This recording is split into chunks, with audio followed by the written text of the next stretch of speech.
అందరికీ నమస్కారం and welcome to the point. Film maker Ram Gopal Varma తీసిన వ్యూహం సినిమాపై సర్వత్రా కూడా రకరకాల కామెంట్స్ వస్తున్నాయి. ప్రతిపక్ష టీడీపీ మాత్రం చాలా తీవ్రంగా రియాక్ట్ అయింది దీనికి.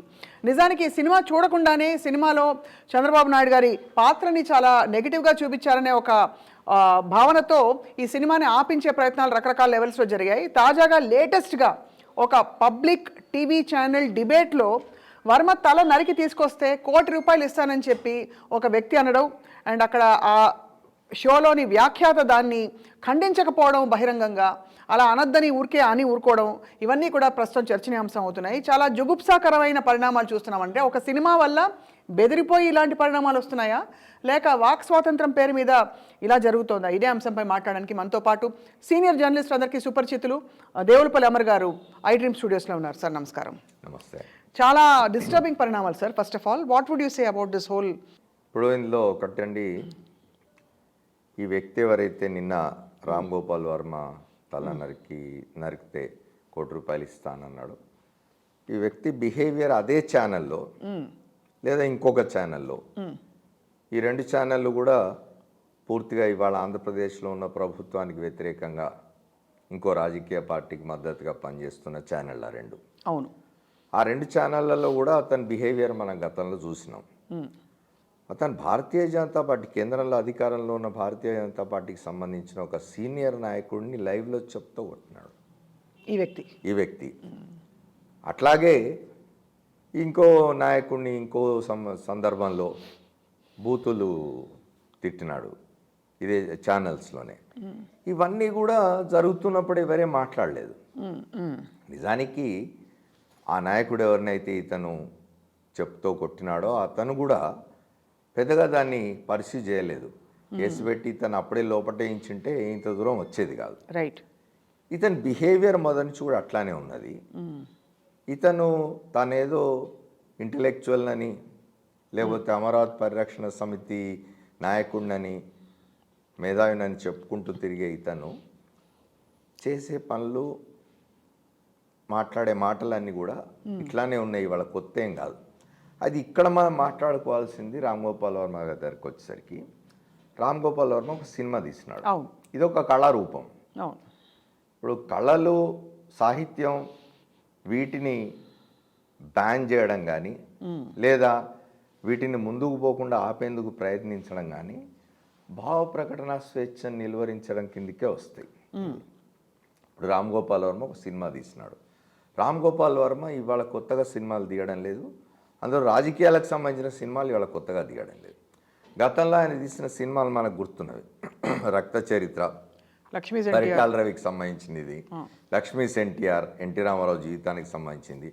అందులో కూడా చూసినాం మనం. లక్ష్మీస్ ఎన్టీఆర్లో కూడా ఎన్టీఆర్ను గద్దె దింపిన విధం ఎట్లా ఉండింది 95లో అనే దాని మీద అక్కడ కూడా చంద్రబాబును విమర్శనాత్మకంగానే చూపించినాడు ఆయన. అట్లాగే వంగవీటి రంగా మీద ఒక సినిమా తీసినాడు ఆయన. చాలా సినిమాలు ఆయన రాజకీయపరమైన తీసినాడు. ఇవాళ ఇక్కడనే ఎందుకు వ్యూహం అనే సినిమా దగ్గరికి వచ్చేసరికి ఈ అసహనము, ఈ కోపము, ఈ ఉద్రేకము, ఈ తామసము, ఈ ఉక్రోషం ఎందుకు వస్తున్నవి అనే దాని గురించి మాట్లాడుకోవాలి. ఎందుకు మాట్లాడుకోవాలంటే ఇవాళ ఒక 2 ఛానళ్ళు, 3 ఛానళ్ళు, 2 న్యూస్ పేపర్స్ ఇవాళ అధికారంలో ఉన్న పార్టీని ఎట్టి పరిస్థితుల్లో గద్దె దించేయాలి, దించి తాము కోరుకుంటున్న నాయకుడిని అధికారంలోకి తీసుకురావాలి అని అనుకుంటున్న సందర్భంలో అది జరగడం లేదు. అది జరగదేమో, ఒక జీవితకాలం మన అవకాశాన్ని కోల్పోతున్నామో అనే ఉక్రోషంలోంచి వస్తున్నది ఇదంతా కూడా. రైట్. ఇప్పుడు ఈ వ్యక్తి ఎవరైతే రామ్ గోపాల్ వర్మ తల నరికి తీసుకురావాలని అన్నాడో, ఈ తల నరకడం అనేది ఇది తాలిబాన్ల సంస్కృతి. ఈ తల నరకడం అనేది మత ఛాందసవాదులు, ఉగ్రవాదులు మాట్లాడే మాటలు ఇవి. అవును. తల నరకడం అంటే ఏమిటి? ఒక మనిషిని భౌతికంగా కడదేర్చడం. అవును. మనుషుల్ని భౌతికంగా కడదేర్చాలనే ఒక ఆలోచన కానీ ఒక అసలు అభిప్రాయం కలిగి ఉండడాన్నే ఎవరు సహించడానికి వీల్లేదు. దాని మీద చర్యలు ఉండాలి. అట్లాంటిది ఆయన ఒక న్యూస్ ఛానల్లో వచ్చి బహిరంగంగా ఒక వ్యక్తి తల నరికితే నేను ₹1 కోటి ఇస్తాను అని అంటున్నాడు అని అంటే, అతను అట్లా మాట్లాడుతూ ఉన్నప్పుడు ఆ ప్రోగ్రామ్ కండక్ట్ చేస్తున్న వ్యక్తి ఎంత బాధ్యతారహితంగా వివరించినాడంటే, ఆయన ఆ వ్యక్తిని నిలువరించకపోగా పోనీ అతను మాట్లాడుతుంటే ఆపలేకపోతే అతని వాయిస్ని మ్యూట్ చేయడమో లేదా కెమెరా ఆఫ్ చేసేసి దాన్ని రికార్డ్ చేయకుండా ఉండడమో ఇట్లాంటివి ఏమి చేయకుండా కేవలం ముసుముసి నవ్వులు నవ్వుతూ చట్టబద్ధంగా పోదామండి ఇట్లా వద్దండి అనడం తప్ప పదే పదే అతను రిపీట్ చేస్తున్నా కూడా ఆపే ప్రయత్నం చేయలేదు. కాబట్టి ఇవాళ ఆ వ్యక్తి ఎంతైతే బాధ్యుడో ఆ ఛానల్, ఆ ప్రోగ్రామ్ ప్రజెంటర్, ఆ ఛానల్ యాజమాన్యం కూడా అంతే బాధ్యులు అవుతారు ఈ నేరంలో. వాస్తవం. తప్పనిసరిగా ఒక మనిషిని హత్య చేస్తామని బహిరంగంగా బెదిరించినందుకు అతని మీద చర్యలు ఉండాలి. సరే, రామ్ గోపాల్ వర్మ గారు ఎట్లాగూ ఆయన పోలీస్ కంప్లైంట్ ఇస్తూ ఉన్నారు, పోలీసులు చేయాల్సింది చేస్తారు, మళ్ళా కక్ష సాధింపు చర్య అంటారు, మళ్ళా ప్రభుత్వానికి వ్యతిరేకంగా ఉన్నప్పుడు ఇవాళ రామ్ గోపాల్ వర్మకు ప్రభుత్వానికి సంబంధం లేదు. రామ్ గోపాల్ వర్మ ఇవాళ ఉన్న రాజకీయ పరిస్థితి మీద ఒక సినిమా తీస్తూ ఉన్నాడు. ఇవాళ అట్లాంటి సినిమా ఒక రాజకీయ అభిప్రాయం కలిగి ఉండడం కానీ, రాజకీయ పార్టీల పట్ల, రాజకీయ నాయకుల పట్ల ఒక అభిప్రాయం కలిగి ఉండడం కానీ అది ప్రతి పౌరుడి స్వేచ్ఛ, ప్రతి పౌరుడికి ఉన్న హక్కు. అది అందులో భాగంగానే ఆయన సినిమా తీస్తున్నాడు. ఆయన ఒక సినిమా తీస్తున్నాడు, ఇంకోళ్ళు పుస్తకాన్ని రాస్తారు, ఇంకోళ్ళు ఎవరో ఇంకో కళారూపంలో దాన్ని ప్రదర్శిస్తారు. వీటన్నిటినీ కూడా మేము ఇట్లా బెదిరించి చంపేస్తామని చెప్పి, తలలు నరుకుతామని చెప్పి ఇది చేయడం అనేది దాన్ని నేరంగా పరిగణించవలసిన అంశం. దీనికి కొనసాగింపు చూడండి. నిన్న అతను ఎప్పుడైతే తల నరికితే ₹1,00,00,000 ఇస్తా అన్నాడో ఎవరో ఒకడు, అతని శిష్యుడు ఒకడు ట్వీట్ చేసినాడు, నేను సిద్ధంగా ఉన్నాను సార్ అంటే ఇతను దాన్ని సపోర్ట్ చేయడం. మళ్ళా ఇంకోడు రామ్ గోపాల్ వర్మ కాళ్ళు నరికి తీసుకురండి, ఇంకోడు రామ్ గోపాల్ వర్మ కళ్ళు గుడ్లు పేరుకి తీసుకురండి. ఇది ఎక్కడికి పోతుంది, ఎక్కడ అవుతుంది అంటే నువ్వు సమాజంలో ఒక బాధ్యత గల పౌరుడివి. ఎందుకు బాధ్యత గల పౌరుడివి అనాల్సి వస్తున్నది అంటే నువ్వు రోజు పొద్దున్న లేస్తే టీవీ ఛానల్లో వచ్చి మాట్లాడుతున్నావు. టీవీ ఛానల్ వచ్చి ఇప్పుడు మామూలు మనుషులు రోడ్ల మీద వాళ్ళు, లేకపోతే ఏ బాధ్యత లేని వాళ్ళు, ఏ ఇది లేని వాళ్ళు మాట్లాడుకుంటూ ఉంటే పోతే అది వేరే విషయం. కానీ నువ్వు వచ్చి కొన్ని వేల మందికో వందల మందికో సందేశం ఇచ్చే స్థానాలు కూర్చున్నావు. ఒక ఛానల్లో, ఒక ప్రోగ్రాంలో నువ్వు ఒక అతిథిగా వచ్చినావు, గెస్ట్గా వచ్చినావు అంటే నువ్వు చెప్పేది ఒక 100 మందో 1000 మందో ఆ ఛానల్ యొక్క టీఆర్పీస్ని బట్టి 50 మందో 100 మందో 1000 మందో చూస్తూ ఉంటారు. వాళ్ళందరికీ నువ్వు ఇచ్చే సందేశం ఏమిటి? ఇట్లాంటి హింసకు పాల్పడవని. దానికి కొనసాగింపుగానే ఇవాళ ఆయన అనుచరుడు ఎన్ని గుండెలుంటే ఆయన అలా పెడతారు సార్. ఆయనను సమర్థిస్తూ, ఆయన మాటల్ని సమర్థిస్తూ ఇంకా కొంచెం ముందుకు పోయిన వాళ్ళని చూసినాం మనం. అంటే ఏమిటి? అతను హింసను ప్రేరేపిస్తూ ఉన్నాడు సమాజంలో. ఇట్లాంటి వాళ్ళను కఠినంగా శిక్షించాలి. జీవితకాలం జైళ్లలోంచి బయటకు రాకుండా చేసే మనకు చట్టాలు ఉన్నవి. చట్టాల ప్రకారం శిక్షిస్తే వీళ్ళు జీవిత ఖైదు కూడా. జనసామాన్యం నుంచి దూరం ఉండాలి. ఇది బెదిరింపు కిందకే వస్తుంది కదా. ఇట్లాంటి వాళ్ళను జనసామాన్యానికి దూరం చేయాలి. తప్పనిసరిగా వీళ్ళ మీద చర్యలు ఉండాలి. నేను అనుకోవడం కేసు పెడతారు అతని మీద.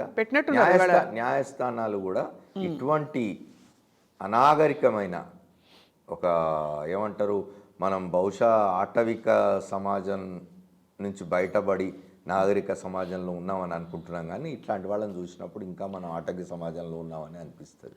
ఇప్పుడు ఇక్కడ మరింత దారుణమైన విషయం సార్, ఇప్పుడు రాజకీయ పరిస్థితులు, రాజకీయ క్షేత్రంలో వాళ్ళు పోరాడే హక్కు వాళ్ళకు ఉంటుంది. కావాలంటే వాళ్ళు సినిమా తీసుకోవచ్చు, వాళ్ళు ఏమన్నా చేసుకోవచ్చు, వాళ్ళు విమర్శలు చేయొచ్చు ప్రతిపక్షంగా ఉండి. కానీ ఎందువల్ల ఇంత దారుణమైన ఒక వ్యక్తిగత స్థాయికి దిగజారిపోయి రాజకీయాలు వ్యక్తిగత స్థాయికి దిగజార్చిన వాళ్ళు రాజకీయ నాయకులే కొంతమంది. ఇప్పుడు వాళ్ళు ఏం చేస్తూ ఉన్నారు, ఎప్పుడైతే అధికారం కోల్పోతామో, మామూలుగా అయితే రాజకీయాల్లో అధికారంలోకి రావడం, అధికారం కోల్పోవడం అనేది చాలా సహజంగా జరుగుతూ ఉంటుందండి. ప్రజలు మిమ్మల్ని మెచ్చితే మిమ్మల్ని అధికారంలోకి తీసుకొస్తారు. లేదు, మీరు సరిగ్గా పనిచేయడం లేదు, మీరు ప్రజలకు మేలు చేయడం లేదు అనుకున్నప్పుడు మిమ్మల్ని దించేస్తారు. ఆ క్రమంలో ఒకసారి ఓడిపోతే దాన్ని ఈ రకంగా ఉక్రోషాన్ని బయటపెట్టుకోవడము, లేదా దిక్కుతోచంతనాన్ని, డెస్పరేట్ అంటాం చూడండి, ఆ స్థితిలో ఉన్నప్పుడే ఇట్లాంటివన్నీ వస్తాయి. ఎప్పుడైతే లెవెల్ హెడెడ్ పీపుల్ ఉంటారో, ఎవరైతే సంయమనంతో ఆలోచించే వాళ్ళు ఉంటారో, వాళ్ళు ఇట్లాంటి వాటిని ప్రేరేపించరు. ఇట్లాంటివి జరుగుతుంటే చూస్తూ ఊరుకోరు. ఇప్పుడు నిన్న చూడండి, అతను ఎంత ఇవాళ ఆంధ్రప్రదేశ్లో అధికారంలో ఉన్న పక్షానికి వ్యతిరేకి అయినా, ఎంత అతని వాళ్ళ చంద్రబాబు నాయుడు లాంటి వాళ్ళను ఆయన పార్టీని మళ్ళీ అధికారంలోకి తీసుకురావడానికి తపన పడుతూ ఉన్నా అతను చేసింది తప్పు కాబట్టి నిన్న అతను ఆ మాటలు మాట్లాడగానే ప్రతిపక్షంలో ఉన్న తెలుగుదేశం పార్టీ కానీ దాని నాయకత్వం కానీ ఇది మేము సమర్థించం ఇట్లాంటివి, ఆ పార్టీ కానీ జనసేన నాయకుడు పవన్ కళ్యాణ్ కానీ ఇట్లాంటివి మేము సమర్థించం, ఇట్లాంటి హింసను ప్రేరేపించే మాటలు ఎవరు మాట్లాడినా మేము వాటిని సమర్థించే స్థితి ఉండదు అని చెప్పుంటే వాళ్ళకు గౌరవం వచ్చి ఉండేది, హుందాతనం వచ్చి ఉండేది. అట్లా కాకుండా వాళ్ళు వినోదం చూస్తూ ఉన్నారు ఇవన్నీ జరుగుతూ ఉంటే. అవును, ఇది సమాజానికి మంచిది కాదు, రాజకీయ పక్షాలకు కూడా మంచిది కాదు. రేపు ఇంకెవడు చంద్రబాబు నాయుడు గారి గురించి ఈ మాట మాట్లాడతాడు, లేదా ఇంకెవరి గురించో ఈ మాట మాట్లాడతాడు.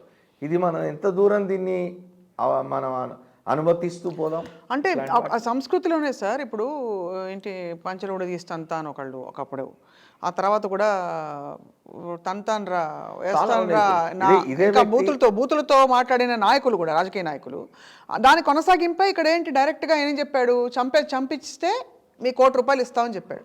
ఇదే ఇప్పుడు మీరు ఈ వ్యక్తి ఏదైతే రాజకీయ అభిప్రాయంతో ప్రయాణం చేస్తూ ఉన్నాడో, ఎవరితో ప్రయాణం చేస్తున్నాడో వాళ్ళు మాట్లాడుతున్న మాటలు కూడా మనం చూస్తున్నాం. ఇప్పుడు జనసేన అధ్యక్షుడు పవన్ కళ్యాణ్ లేదా తెలుగుదేశం పార్టీకి సంబంధించిన నాయకుడు లోకేష్, వీళ్ళు లోకేష్ పాదయాత్రలో కావచ్చు, పవన్ కళ్యాణ్ తన సభల్లో కావచ్చు, ఆంధ్రప్రదేశ్ ముఖ్యమంత్రి జగన్మోహన్ రెడ్డి గారిని ఎట్లా సంబోధిస్తున్నారో చూస్తున్నాం మనం. ఆయనను కానీ, ఆయన మంత్రివర్గంలోని మంత్రులను కానీ, ఆయన పార్టీకి సంబంధించిన నాయకులను కానీ ఎటువంటి దుర్భాషలు ఆడుతూ ఉన్నారు, ఎట్లాంటి భాష ఉపయోగిస్తున్నారు వారి పట్ల అనేది మనం చూస్తూ ఉన్నాం. ఇవన్నిటి కొనసాగింపే ఇతనికి ఆ ధైర్యం ఎందుకు వచ్చింది? వాళ్ళందరూ మాట్లాడుతున్నారు కదా, ఆ మాటల్లోంచి వచ్చిన ధైర్యమే ఇది. ఎంత ధైర్యం ఉంటే, ఎంత చట్టాల పట్ల కానీ, మన సమాజం పట్ల కానీ ఎటువంటి గౌరవం లేకుండా, ఎటువంటి భీతి లేకుండా ఉంటే ఇట్లాంటి మాటలు వస్తాయి. ఇప్పుడు రోడ్డు మీద పబ్లిక్గా న్యూసెన్స్ చేస్తే సుమోటోగా తీసుకెళ్ళి పోలీసులు లోపలేసేస్తారు. పోలీసులు సుమోటోగా దీన్ని స్వీకరించలేరా సార్? ఒక ఛానల్, ఒక పబ్లిక్ స్పేస్లో ఒక వ్యక్తి ఇలాగా డైరెక్ట్ బెదిరింపుకి పాల్పడడం అన్నది చట్టవిరుద్ధం కదా. సుమోటోగా తీసుకోవాల్సి వస్తే అసలు ఇవాళ నిన్న అతను ఏ ఛానల్ అయితే కూర్చొని మాటలు మాట్లాడినాడో, ఆ ఛానల్లోని ఏ ప్రోగ్రాంలో అయితే ఇతను కూర్చొని మాట్లాడినాడో, రోజు సాయంత్రం వచ్చే ఈ ప్రోగ్రాము, ఆ ప్రోగ్రామ్ కండక్ట్ చేస్తున్న అతన్ని ఇప్పటికి చాలా రోజుల క్రితమే పట్టుకుపోయి లోపటేయాల్సింది, కేసులు పెట్టాల్సింది. అతను మాట్లాడుతున్నది చాలా నీచంగా ఉంటాయి, అతను మాట్లాడుతున్నవి కూడా. అతను మాట్లాడుతున్నవి నీచంగా ఉంటాయి, అతని ప్రోగ్రాంలో కూర్చొని మాట్లాడే అతిథులు మాట్లాడుతున్న మాటలు నీచంగా ఉంటాయి. ఇవాళ ఆ ప్రోగ్రామ్ను పోలీసులు వాళ్ళ మీద చర్యలు తీసుకున్నారనుకోండి, మళ్ళీ మీడియా స్వేచ్ఛ మీద దాడి జరిగిందని చెప్పి మళ్ళీ మొదలు పెడతారు. ఇప్పుడు బూతులు మాట్లాడడం సినిమా ఇండస్ట్రీలో వాళ్ళందరూ అంతే అని ఒక సందర్భంలో అంటారు. అలాగే ఇలా బెదిరించడం, నరికేస్తా, డబ్బులు ఇస్తాను సుపారీ కిల్లింగ్ కోసం, ఇవన్నీ కూడా sir do they fall under journalism? అసలు మీరు అంటే ఇంత సీనియర్ జర్నలిస్ట్గా చెప్పండి. ఇదేది జర్నలిజమే కాదండి. అసలు జర్నలిజం అని అంటే there are certain principles involved. నువ్వు కొన్ని ఏమంటారు, జర్నలిజం అనేది ప్రజలకు సమాచారాన్ని ఇచ్చే ఒక బాధ్యతాయుతమైన వృత్తి. ఆ వృత్తిలో నువ్వేం చేస్తున్నావు? ప్రజలకు సమాచారాన్ని ఇవ్వడం, ప్రజల్ని చైతన్యవంతులను చేయడం, ప్రజలకు ఈ ప్రపంచంలో జరుగుతున్న విషయాల్ని తెలియజెప్పే క్రమంలో చాలా సంయమనం పాటించాల్సి ఉంటుంది. ఇవాళ ఆ సీమలన్నీ చెరిగిపోయి ఇవాళ వీటన్నిటి కూడా మనం చూస్తున్నాం. ఇవాళ సోషల్ మీడియాలో డిజిటల్ ప్లాట్ఫామ్స్ కానివ్వండి, యూట్యూబ్ ఛానల్స్ కానివ్వండి, లేకపోతే ఇట్లాంటి చవకబారు television channels, news 24/7 news channels కానీ అసలు వాళ్ళకు ఎటువంటి పరిమితులు కానీ, ఎటువంటి చట్టాలు కానీ ఏవి వర్తించవు వారికి. దానికి కారణం ఏమిటంటే ఇవాళ కేంద్ర ప్రభుత్వం దగ్గర కూడా లోపం ఉన్నది. ఇట్లాంటి ఇప్పుడు ఇవాళ వార్తాపత్రికలు ఉన్నవి, వార్తాపత్రికలకు కొన్ని ఇవి ఉన్నాయి, రెస్ట్రిక్షన్స్ ఉన్నవి, చట్టాలు ఉన్నవి. వాళ్ళు ఏమైనా తప్పు చేస్తే వాళ్ళ మీద చర్యలు తీసుకునేందుకు, లేదా వాళ్ళను అడ్మానిష్ చేసేందుకు, అంటే వాళ్ళను ఏమంటారు మందలించేందుకు ఒక ప్రెస్ కౌన్సిల్ లాంటివి ఉంటాయి, లేకపోతే ఒక వర్కింగ్ జర్నలిస్ట్ యాక్ట్ ఉన్నది, లేకపోతే RNA కింద రిజిస్ట్రేషన్ చేస్తారు. ఛానల్స్ కూడా రిజిస్టర్ అవుతూ ఉండొచ్చు, కానీ వీటికి ఎటువంటి చట్టాలు లేవు. కఠినమైన చట్టాలు తీసుకురావాలి. ఇప్పుడు మీరు ఉపయోగించే భాష విషయంలో కానీ, మీరు ప్రసారం చేసే వార్తల విషయంలో కానీ కొన్ని రెస్ట్రిక్షన్స్ అవసరమవుతాయి. రెస్ట్రిక్షన్స్ అనగానే కొంతమందికి మా మీద ప్రతిబంధకాల, మేము మీడియా అంటే అంటే మీకైతే స్వేచ్ఛ, మాకు స్వేచ్ఛ అక్కర్లేదా అంటారు. అదే మాట్లాడతారు. ఇప్పుడు ఏమిటంటే సినిమా తీయడం స్వేచ్ఛ అన్నప్పుడు స్వేచ్ఛ అనేది ఇప్పుడు మీరు సినిమా చూసి మాట్లాడండి. ఇప్పుడు సినిమా చూసి అందులో ఏదైనా ఎవరినైనా ఎవరి తలైనా నరకమనో లేకపోతే ఇంకెవరినైనా ఇది చేయడమనో ఉంటే అప్పుడు మీరు మాట్లాడండి. బాబు మరి మీరు అందులో తల నరకం అన్నవాడు నేను నరుకుతున్నాను. ఆయన ఏం చేసినాడు, కొన్ని రాజకీయపరమైన సంఘటనల్ని తీసుకొని తన కోణంలోంచి ఒక సినిమా తీసినాడు. ఆయన ఆ కోణంలో భిన్నమైనవి ఉండొచ్చు. ఇప్పుడు ఒక రాజకీయ నాయకుడి పట్ల నాకు ఒక అభిప్రాయం ఉండొచ్చు, మీకు అభిప్రాయం ఉండొచ్చు. ఓ రాజకీయ నాయకుడిని మనం కొన్ని సంవత్సరాల పాటు చూసిన తర్వాత, అతని ప్రయాణం చూసిన తర్వాత అతని పట్ల మనకు అభిప్రాయం ఏర్పడి ఉండవచ్చు. దానికి ఊతమిస్తూ లేకపోతే దానికి బలపరుస్తూ కొన్ని సంఘటనలు జరిగి ఉండవచ్చు. వాటన్నిటినీ కలగలిపి తీసిన సినిమా అది. ఆ సినిమా చూసిన తర్వాత అందులో ఏమన్నా అబ్జెక్షనబుల్ అంటే అభ్యంతరకరమైన ఏమైనా ఉంటే, అభ్యంతర పెట్టాల్సిన ఏమైనా ఉంటే మీరు తప్పనిసరిగా చట్టపరమైన చర్యలు తీసుకోవచ్చు. అంతేగాని ఆ సినిమా తీసినందుకు వాడు నరకాలే, వాడికి నరికిన వాడికి ₹1,00,00,000 ఇస్తానడము ఎట్టి పరిస్థితుల్లో అది అస్సలు ఆమోదనీయం కానే కాదు. ఆమోదనీయం కాదు. రెండోది వాళ్ళ పాయింట్ ఏంటి, ఏదో అన్యాయం జరుగుతోంది దాన్ని మేము ఖండిస్తున్నాం అని వాళ్ళ ఆగ్రహం వ్యక్తపరచడానికి అలాంటి పరుషమైన మాటలు వాళ్ళు మీన్ చేస్తున్నారో మీన్ చేయకుండా అన్నారో ఏదైనా తప్పు చెప్పు చేశారు. కానీ వాళ్ళ గురించి ఎలాంటి ఇంప్రెషన్ కలుగుతుందని ఒక్క నిమిషం ఆలోచిస్తున్నారా జనంలో? ఇప్పుడు నరికేస్తా, చంపేస్తా, డబ్బులు పెట్టి డబ్బులు ఇచ్చి నరికిస్తా నిన్ను అని చెప్పిన ఒక వ్యక్తి పట్ల కించిత్ అయినా ప్రజలకి ప్రేక్షకులకి గౌరవం ఉంటుందా? అతని గౌరవం ఆశించి పనులు చేయడం లేదు. మరి ఎవరితో ఏమొస్తుంది? నేను చూస్తున్నారు మీరు ఇప్పుడు మన ఇద్దరు ఇక్కడ కూర్చొని మాట్లాడుకుంటున్నాం అంటేనే అతను కోరుకున్నది ఇదే. ఏమిటంటే నలుగురు నోళ్లలో పడాలి, దానికి పాపులారిటీ రావాలి, ఇట్లాంటివి చేసి పాపులారిటీ తెచ్చుకో. మంచి పనులు చేసి కూడా పాపులారిటీ తెచ్చుకోవచ్చు. మంచి పనులు చేయడం చేతగాని వాళ్ళు మంచి చేసి లేదా ప్రజలకు మేలు జరిగే విధంగా ప్రవర్తించి లేదా సమాజానికి మేలు జరిగే విధంగా ప్రవర్తించి మంచి పేరు తెచ్చుకుందాం అనుకుంటే అది కొంచెం కష్టంతో కూడుకున్న పని. ఇట్లా అయితే ప్రచారం త్వరగా వస్తుంది. నిన్న నుంచి ఆయన ఆ మాటలు అన్నప్పటి నుంచి ఛానళ్ళలో, మీడియాలో, సోషల్ మీడియాలో ఉదరగొడుతున్నారు కదా అందరూ. అవును. అండ్ రామ్ గోపాల్ వర్మ గారు ఆయన ఎప్పుడూ ట్వీట్ చేసి ఏ అంశం వచ్చినా కూడా ఆయన ట్వీట్ చేసే పద్ధతిలో ట్వీట్ చేసి అందరినీ ట్యాగ్ చేశారు. ఎవరితను దీన్ని ఖండించని మీరందరూ కూడా వీళ్ళందరి మీద కేసులు పెట్టాలని చెప్పి ఆయన ట్వీట్ చేశారు. ఆయన హక్కులు ఏంటి సార్ యాజ్ ఒక పౌరుడిగా? డెఫినెట్గా ఆయన ఇప్పుడు మనిషి జీవించే హక్కు మనకు రాజ్యాంగం మనిషికి జీవించే హక్కు, రైట్ టు లైఫ్. ఆ రైట్ టు లైఫ్ను థ్రెడ్ చేస్తూ ఉన్నది ఇది. కాబట్టి డెఫినెట్గా ఆయన పోయి వాళ్ళ కంప్లైంట్ చేస్తే వాళ్ళ రాజ్యం ఇట్స్ క్రిమినల్ ఆఫెన్స్ కదా, ప్రభుత్వం తప్పనిసరిగా దీని మీద చర్యలు తీసుకోవాలి. ఆయన హత్య చేయమని చెప్పి ప్రేరేపించడానికి ఈయన మాట్లాడుతున్నాడు కాబట్టి ఈయన చట్టపరమైన చర్యలు ఉండాలి తప్పనిసరిగా. చాలా అంటే ఇంతకు మించి మనం ఏం చర్చించుకున్నా ఇవాళ మళ్ళీ మనం ఏదో పోలీసులకు బోధిస్తున్నాం లేదా పోలీసులను ప్రొవోక్ చేస్తున్నాం, పోలీసులను ఇట్లా చేయండి అని చెప్తున్నాం అని అంటారు. కాబట్టి మనం ఇంతకంటే ఎక్కువ మాట్లాడుకోవడానికి లేదు. కానీ ఖచ్చితంగా రామ్ గోపాల్ వర్మ తల నరికితే ₹1,00,00,000 ఇస్తా అన్న అతని మీద చట్టపరమైన చర్యలు ఉండాలి, కఠినమైన శిక్షలు ఉండాలి.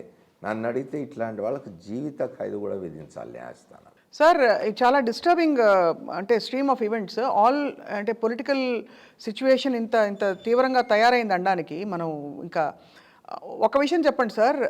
గతంలో కూడా పొలిటికల్ సినిమాలు చాలా వచ్చాయి. రామ్ గోపాల్ వర్మ గారు తీయక ముందు కూడా మండలాధీశుడు అని ఒక టైంలో వచ్చింది, చాలా వచ్చాయి కదా సార్, ఒక పర్స్పెక్టివ్ నుంచి వచ్చే సినిమాలు.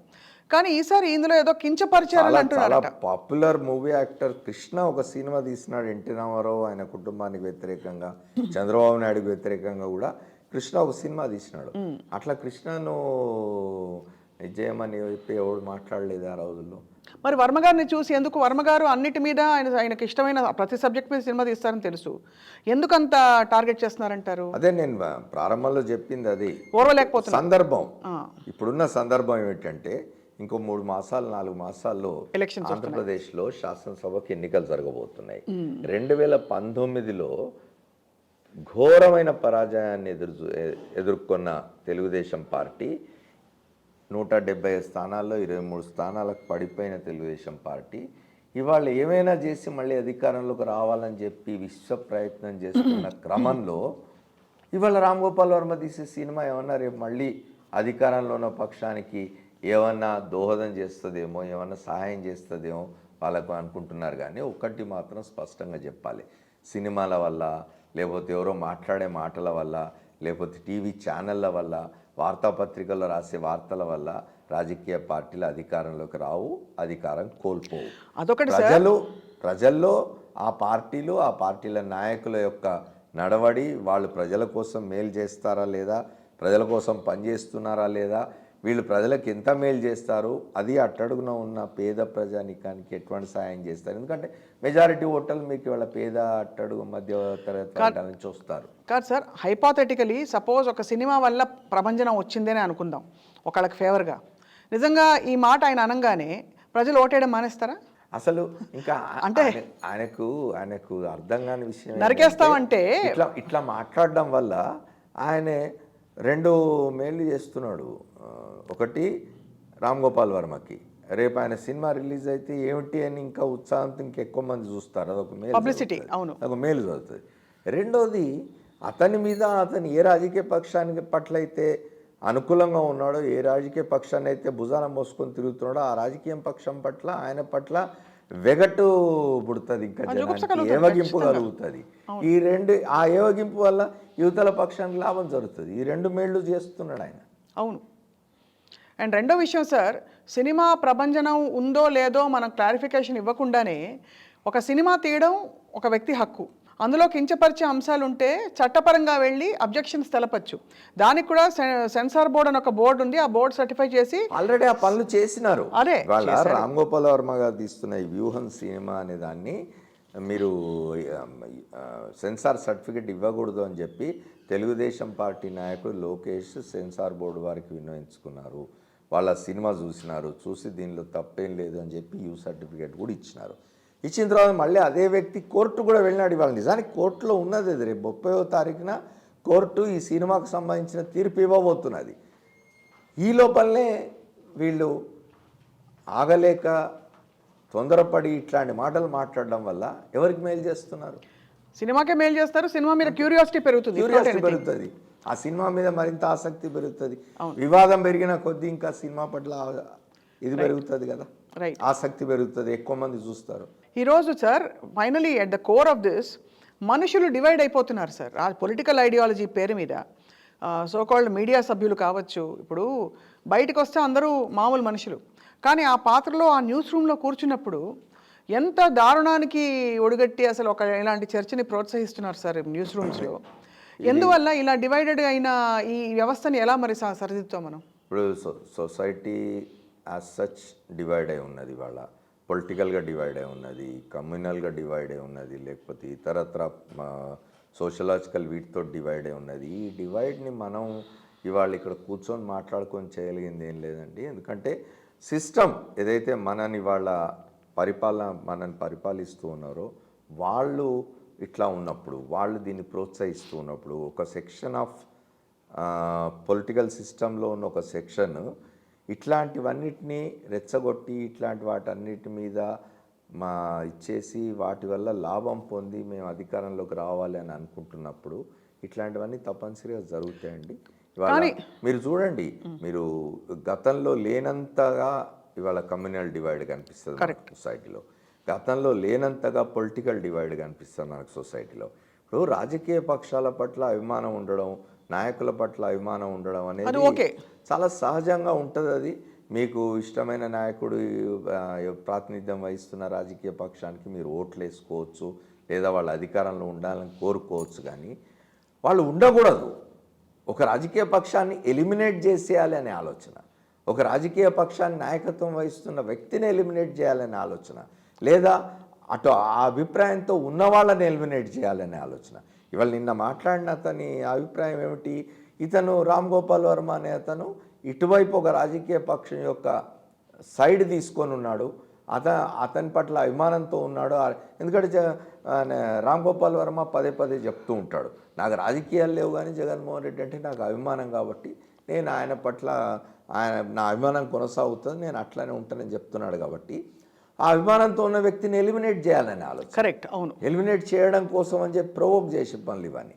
వీటిని మనం ఎక్కడ అవుతాయి, ఎవరు ఆపగలరు అనేది మనం చెప్పలేం. కానీ ఎక్కడికక్కడ మనం వీటి మీద మాట్లాడుతూ పోవడం, వీటిని ఖండిస్తూ పోవడం, వీలైనంత వరకు చట్టపరమైన చర్యలు వీళ్ళ మీద జరిగేట్టుగా చూడడం అనేది చాలా అవసరం. సో మొత్తానికి సార్ సినిమా రిలీజ్ భవిష్యత్తు ఎలా ఉంటుందని, అంటే 30వ తారీఖు దీని హియరింగ్ ఉందన్నారు. 30వ తారీఖున హైకోర్టు విచారణలో ఉంది, 30వ తారీఖున తీర్పు ఉంది కాబట్టి మనం ఎప్పుడేం మాట్లాడలేము. Right sir. నేను అనుకోవడం సెన్సార్ సర్టిఫికేట్ ఇచ్చింది. ఇప్పుడు సెన్సార్ సర్టిఫికేట్ ఇప్పుడు ఏమవుతుంది, మామూలుగా సినిమాలకు అనుమతి ఇచ్చే ఒక బాధ్యత సెన్సార్ బోర్డుది. సెన్సార్ బోర్డు చూసి, సెన్సార్ బోర్డులో సభ్యులు ఉంటారు, బాధ్యత గల వాళ్ళు చూసే యూ సర్టిఫికేట్ ఇచ్చినారు. బహుశా నేను అనుకోవడం రేపు సెన్సార్ బోర్డు ఇచ్చిన నిర్ణయానికి భిన్నంగా హైకోర్టు ఒక నిర్ణయం ఇస్తుందని నేను అనుకోవడం లేదు. అండ్ అఫ్ కోర్స్ ఎనీవే మీరు అన్నట్టు సార్ మ్యాటర్ సబ్జుడిస్ కాబట్టి that apart sir, it is highly disturbing to see the kind of violence we are seeing in news room discussions. And మిమ్మల్ని కూడా చాలామంది ఆపాదించవచ్చు, మీకు లాయల్టీస్ లేవా వైఎస్ఆర్ కాంగ్రెస్ పార్టీ పట్ల, మీరు బ్లూ మీడియా కాదా అని చెప్పేసి. కానీ మీరు ఎవరిని ఎప్పుడు ఇలా మీరు కానీ మీలాంటి చాలామంది నేను అనేది ఖచ్చితంగా. ఇప్పుడు చాలామంది ఏమంటారంటే నాకు రాజకీయాలు లేవు అని అంటారు.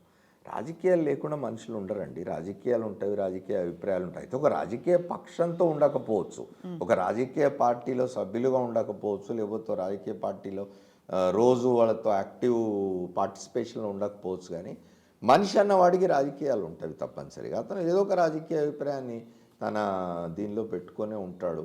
రాజకీయ ఇప్పుడు నేనున్నాను, డెఫినెట్గా నాకు ఒక రాజకీయ పక్షం వ్యవహార శైలి నచ్చదు, ఓ రాజకీయ పక్షం వ్యవహార శైలి నచ్చవచ్చు.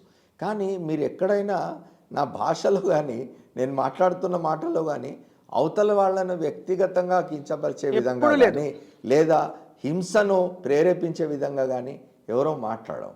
ఎందుకంటే sensible people will never do that. And people who know what is journalism, people who know what is media, they won't behave like this. వాళ్ళు ఇట్లా ప్రవర్తించారు వాళ్ళు.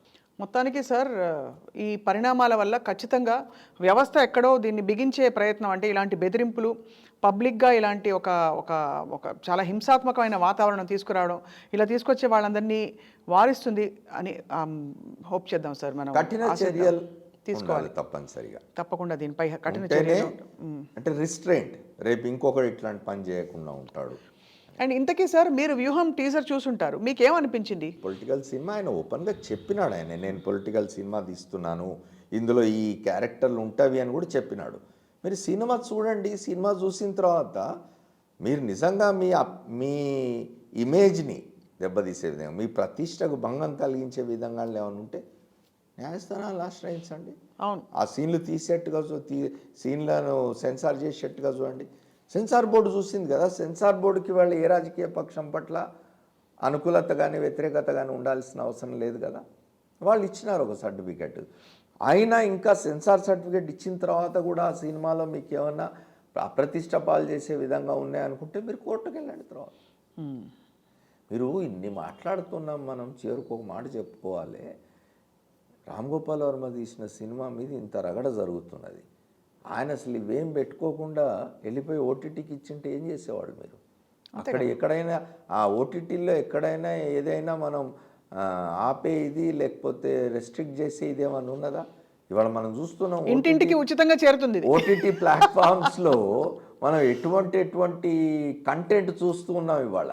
అదే Ram Gopal Varma wanted to produce a movie, దాన్ని ప్రాపర్గా సినిమా థియేటర్లలో తీసుకురావాలనుకున్నాడు కాబట్టి ఇన్ని అవస్థలు. ఆయన డైరెక్ట్గా సినిమా తీసేసి ఓటీటీలు పెట్టింటే ఏం చేసేవాళ్ళు? సో మొత్తానికి దడుచుకున్నారు ఎక్కడో. దడుచుకోవడం కాదు, ఇది ఏమిటి అని అంటే, ఇది నేను మళ్ళీ ఇంతకుముందు చెప్పినట్టుగానే ఇది ఒక డెస్పరేట్ వచ్చేదండి, దిక్కుతోచని స్థితి. అంటే మేము మళ్ళీ అధికారంలోకి రావాలి, అధికారంలో వచ్చే సూచనలు కనిపించడం లేదు, అధికారంలోకి రావడానికి ఇట్లాంటివన్నీ కూడా ప్రతిబంధకాలు అవుతున్నవి, ఇంకా మన ఇబ్బంది పెడుతున్నాయి అనే ఒక డెస్పరేట్ దీనిలోంచి ఆ పార్టీలు కానీ ఆ పార్టీలను సమర్థిస్తున్న వ్యక్తులు కానీ సంస్థలు కానీ సెక్షన్స్ కానీ చేస్తున్న ఒక దిక్కుమాలిన ప్రయత్నం ఇది. నిజంగా దిక్కుమాలిన ప్రయత్నం సార్. బాధాకరం ఏంటంటే కొన్ని నెలల క్రితమే మంత్రి రోజా గారి మీద చాలా దారుణంగా క్యారెక్టర్ అసాసినేట్ చేస్తూ ఒక టీడీపీ నాయకుడు స్వయంగా మాట్లాడితే దిక్కు దివాణం లేదంటే ఏదో కేసు ఏదో పెట్టారు, మళ్ళీ బెయిల్ మీద ఆయన బయటకు వచ్చి ఆ విషయంలో కూడా చాలా అన్యాయం జరిగిందండి. అంటే అంత అవసరమా సార్? ఇప్పుడు అట్లా మాట్లాడిన వ్యక్తి, అట్లాంటి దుర్భాషలాడిన వ్యక్తి వాడు సామాన్యుడు కూడా కాదు. వాడు అనొద్దు, అతను సామాన్యుడు కూడా కాదు. అతను ఒక మంత్రిగా పనిచేసిన వ్యక్తి, ఒక రాజకీయ నాయకుడిగా ఉన్నవాడు, రాజకీయాల్లో ఉన్నవాడు, సమాజం పట్ల, వ్యక్తుల పట్ల, అందులో స్త్రీల పట్ల ఎట్లాంటి సంయమనం ఉండాలి, అట్లాంటిది లేకుండా అతను అవాకులు చెవాకులు పేలితే కూడా ఇవాళ సరైన చర్యలు లేవు. చాలా చాలా దురదృష్టకరం సార్, చాలా అన్యాయం. కానీ తప్పకుండా చట్టం అయితే చాలా బలమైన చట్టాలు ఉన్నాయి ఈ అంశాలపై. అండ్ గౌరవ న్యాయస్థానాలు ఎప్పుడు అంటే న్యాయస్థానం నూరికే అనలేదు, ధర్మం వర్ధిల్లాలి. అలాగే తగిన చర్యలు ఒక మెసేజ్ వెళ్ళకపోతే సార్ ఇష్టం వచ్చిన కాడికి ఇష్టం వచ్చినట్టు మాట్లాడుకుంటారు. ఇప్పటికే శృతి మించిపోయింది ఇవి. వీటి మీద సరైన చర్యలు ఉంటే తప్ప ఇవి ఆగే పరిస్థితి లేదు. ఖచ్చితంగా ఇప్పుడు ఆ మాట్లాడిన వ్యక్తుల మీదనే కాదు, ఆ వాటిని ప్రోత్సహించే వాటికి ఒక ప్లాట్ఫామ్ ఇచ్చిన సంస్థల పట్ల కూడా చర్యలు ఉండాలనేది నా అభిప్రాయం. కరెక్టే, కానీ ఆయన నేను చట్టబద్ధంగా వెళ్దాం అని అన్నారని అంటే ఇప్పుడు అక్కడ నేను చెప్పినాను, ఆ చట్టబద్ధంగా వెళ్దాం అనే దాన్ని మనసులో నిజంగా నిజాయితీగా ఉంటే అక్కడికి ఆగిపోయి ఉండేది. ఆయన మాటలు అక్కడికి ఆగిపోయి ఉండేవి, ఆ లైవ్ అక్కడికి ఆగిపోయి ఉండేది. వెంటనే ఆ స్థానంలో నా అలాంటి వాడు ఎవరైనా ఉంటే నేను వెంటనే ఆ ప్రోగ్రామ్ని ఆపేసి మళ్ళీ వెంటనే లైవ్లో స్క్రీన్ మీదకి వచ్చి క్షమాపణలు చెప్పుండేవాడిని నేను. అంటే అది ప్రీఫిక్స్డ్గా వెళ్ళి అతను చెప్పాడు మాట్లాడుకొని చేసిందల్లా కనిపిస్తున్నది. నాలాంటి వాడినో మీలాంటి వాళ్ళము ఉండింటే మనం ఆ ప్రోగ్రామ్ని అక్కడ ఆపేసి వెంటనే మళ్ళీ లైవ్లోకి వచ్చి ప్రేక్షకులందరికీ క్షమాపణలు చెప్పుకుని ఉండేవాళ్ళం. మా ఛానల్ గౌరవప్రదమైన ఛానల్, మా ఛానల్లో ఇట్లాంటి హింసను ప్రేరేపించే పద్ధతులు మేము వాటిని ప్రోత్సహించము, వీటిని మేము అనుమతించము. పొరపాటు జరిగిపోయింది ఇట్లాంటి వ్యక్తిని పిలిచినందుకు. అట్లా నిజంగా అంత నిజాయితీ ఉన్న వాళ్ళ ఏంటి, అతను ఎప్పుడైతే లైవ్లో ఒక వ్యక్తిని ఒక రాజకీయ నాయకుడిని చెప్పు తీసుకుని కొట్టినాడో ఆనాటి నుంచి ఆ వ్యక్తిని బ్యాన్ చేసి ఉండేవాళ్ళు, అసలు ఛానళ్ళకి పిలిచి ఉండేవాళ్ళు కాదు కదా. కరెక్ట్, కావాలనే పిలుస్తున్నారు, అతనితో అట్లా మాట్లాడించాలి, అతను అట్లా ప్రవర్తిస్తూ ఉంటే జనానికి చూపించాలి అనే పిలుస్తున్నారు కదా వాళ్ళు. అవును అవును సార్. కాబట్టి వాళ్ళ మీద కూడా చర్యలు ఉండాలి. రైట్, దేవులపల్లి అమర్ గారు, ఖచ్చితంగా ఈ మెసేజ్ వెళ్ళి ఇది అంటే దీనికి తగిన ఒక పరిహారమో లేకపోతే దీనికి తగిన పర్యవసానాలు ఉంటాయని చెప్పి we will definitely hope that the system will take over from here, sir. Thank you very much, sir. Namaskaram.